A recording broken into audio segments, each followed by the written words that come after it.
Serious graft, big risks and frustrating red tape in Italy. 1 year to pay off your mortgage on 4. Everyone dreams of having enough money to live mortgage-free. And in this programme, we're following 2 make-or-break projects in romantic Italy. If they succeed, within a year, they could be looking at a lifetime of financial freedom. But getting there is going to be anything but easy. While Simon and Phil are sinking their entire life savings into an investment in beautiful northern Tuscany. We want to be mortgage-free, debt-free. And this is basically going to be another bedroom here. Success could mean an end to the day job, but it's going to take everything they've got. Our blood, sweat and tears have gone into this place. 50 miles to the north, a couple of lads are just starting on their investment of a lifetime in the hope of paying off their mortgage in just 1 year.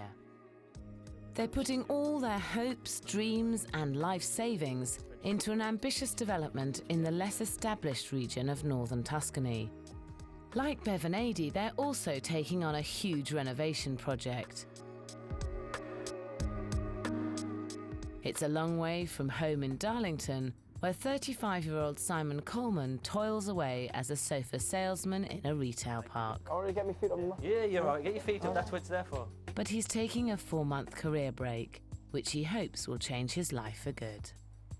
Ideally, I mean, what we want to get out of this is nobody wants a mortgage. Nobody wants to be tied to something for the rest of their life. So we want to try and escape from that and be mortgage-free, debt-free. And basically, if we're doing what we're doing over there, we can be our own bosses and we can get up when we want, we can stop when we want and basically have a better lifestyle. Partner Phil Daney has already packed in his job as a web designer to pursue his dream. To think that by 25 I could be mortgage free and living quite happily, it's an enormous sense of achievement. I do sit back and think, wow. The mortgage on their home is a hefty £90,000 and would take 25 years if they had to pay it off in monthly instalments. They've already made £100,000 developing properties in the UK, thanks to their DIY skills. We'd like to continue doing it in the UK, but it's just a market slowed down now, so this way we can keep doing properties up and make even more money, because you make more money over there, don't you? Hopefully. They want to get rid of their mortgage within a year, and they think they can do it by investing everything they've got in Italy. They have a mortgage of £90,000 on their home. They're ploughing every penny of their savings into a rundown barn in the quaint village of Teglia in Italy.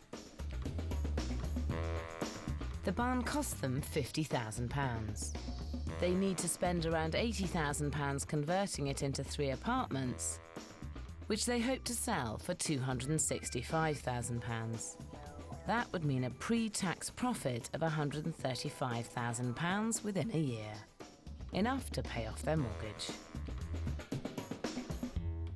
This is another high-risk international project. Not only have Simon and Phil quit their jobs to invest abroad, but they've also put all their money into it, which means that if things don't go according to plan, they could end up with all the money they've made locked up in a dead investment thousands of miles away from home. It's September, and with the build underway, Phil and Simon need to do all they can to keep costs down.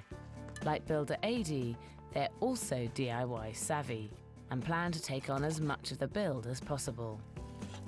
The barn costs £50,000 and the builder's quotes are £80,000.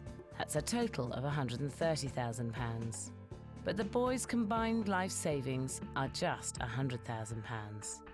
They plan to cover this 30 grand shortfall by taking on a lot of the work themselves.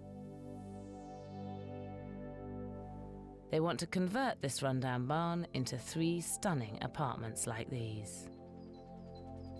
Packed with original features and all mod cons, they hope to appeal to the lucrative holiday home market. But there's an awful lot of work to do to achieve their vision. Have a staircase running up this side here through the wall, up to a mezzanine bedroom upstairs. And this is basically going to be another bedroom here, with French doors at the bottom end here. and another window here. Where I'm standing now, we're going to have a walk-in wardrobe. They have the plan, but what they don't have is all of the money to complete the work. So they spend 2 months grafting on the build themselves, getting ready for the builders. We've removed the roof, we demolished all the roof, all the external first floor walls. The builders are on site now building them back up again. That's the builder's part. And then we'll get down to, you know, all the internal, building the internal walls, fitting bathrooms, tiling, decorating and everything else that's required inside, kitchens and all those things.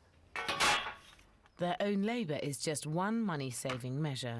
Rather than wasting hundreds of pounds on long-term hotel bills, they've bought a caravan to live in, and the bathroom facilities are raising a few eyebrows.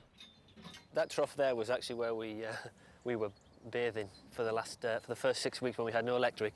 The weather was fantastic, so we used to jump in on a night, shampoo, shower, and the villagers used to come with a hose and hose us down. But after 3 months of back-breaking work, they're no closer to closing the gap in their finances. They still need £30,000 to finish the project. They had underestimated costs and realised late in the day they will have to find more money. We were quite naive. We put a lot of trust in the people that were advising us how much it would actually cost. And that figure blew out of... Escalated out of the water. Completely out of proportion. The idea of buying this place in Italy was to be mortgage-free, not to get a mortgage, but we know that we're going to have to get a small mortgage, but depending on how the fees go and how the building runs with expenses, we may need to increase that. £30,000 may not seem that much, but with all their savings tied up in this unfinished project, getting this mortgage is vital. They head home to Darlington to research different financing options at home and abroad, and apply for a mortgage from an Italian bank. After looking at a couple of them, we think we're going to decide to go with the one that's based in Milan. The fees are a lot less.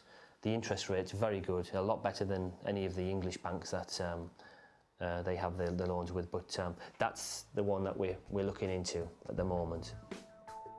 But getting a loan in a foreign country is not straightforward.